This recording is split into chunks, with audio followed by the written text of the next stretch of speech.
Hello friends, this video on Ecosystem Part 12 is brought to you by examfear.com. No more fear from exam. Let us quickly look at the levels of consumers before we go ahead and talk about the transfer of energy or the energy flow between various organisms. So the level will start with the producer, which are the green plants. So producers are those which produce the food, that is, they can prepare their own food and they are not dependent on any other organisms for their food. So they directly utilize the solar energy and prepare food for themselves as well as other organisms of the ecosystem. So in terrestrial ecosystems, green plants are the producers, and in aquatic ecosystems, we have algae and phytoplanktons which also act as producers. The next level are primary consumers. So these primary consumers are those which directly feed on green plants. So primary consumers are also known as herbivores. So primary consumers are also called as herbivores.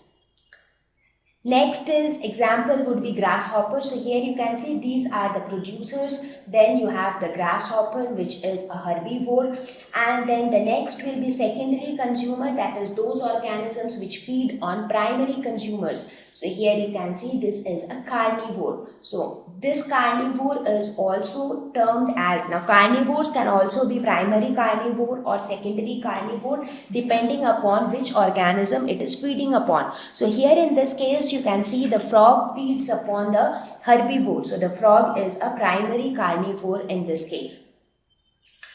Now this frog in turn is eaten up by the tertiary consumer. So what is the tertiary consumer? That is the snake. So this consumer will feed on the secondary consumer.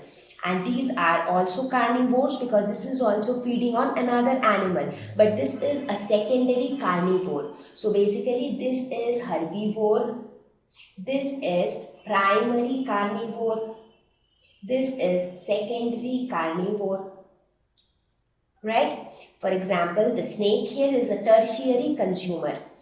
Quaternary consumer, organisms which feed on tertiary consumer. Now let us suppose this snake is again eaten by this organism, that is a hawk. So this hawk is again another carnivore because it feeds on another animal, but in this case it is a tertiary carnivore, or it is a quaternary consumer. So when you talk about carnivores, so the primary level will start from the first carnivore. But when you talk about consumer, the first level will start from the herbivore because herbivore is also a consumer. So this is how the level will keep on increasing. So it is something like this. You start with the producer at the base. Above the producer, you have the primary consumer. Above this, you will have the secondary consumer. Above this, you will have the tertiary consumer, and so on. So this is how the level of consumer will keep on changing. And based on this level of consumer, we will see that how energy flows from one level of consumer to another level of consumer.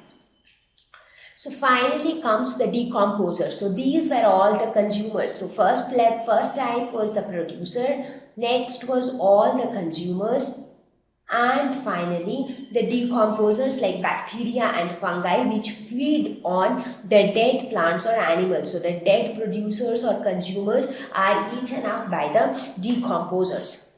So now one interesting question here is, we looked at the entire level of consumer. Now where does the omnivores fall? So we saw the herbivores, we saw the carnivores. What about the omnivores? Because omnivores are those organisms which feed on both plants and animals. So what will be they? Will they be primary consumer, secondary consumer, or tertiary consumer? Well, that completely depends on what are they eating. So if they feed only on plants, in that case they will be primary consumers. So if the omnivores are feeding on plants, in that case they will be primary consumer. If they feed on other animals, depending on which animal it is feeding upon, it can be a secondary consumer or a tertiary consumer. So it completely depends on what exactly is the omnivorous feeding on. Depending on that, it can be a primary consumer or secondary or tertiary consumer. So we concluded that living organisms depend on each other for their food. So it is not only the living organisms on which they depend upon, they also depend upon the abiotic components for their other needs. For example, for drinking, they depend on water, for breathing, they depend on air. So they not only depend on the living organisms but also on the non-living organisms. And this interaction is what we study in ecosystem. Thank you. Please visit www.examfear.com to watch more educational videos with a better experience. Please do not forget to like and subscribe to our YouTube channel for latest updates. Thank you once again.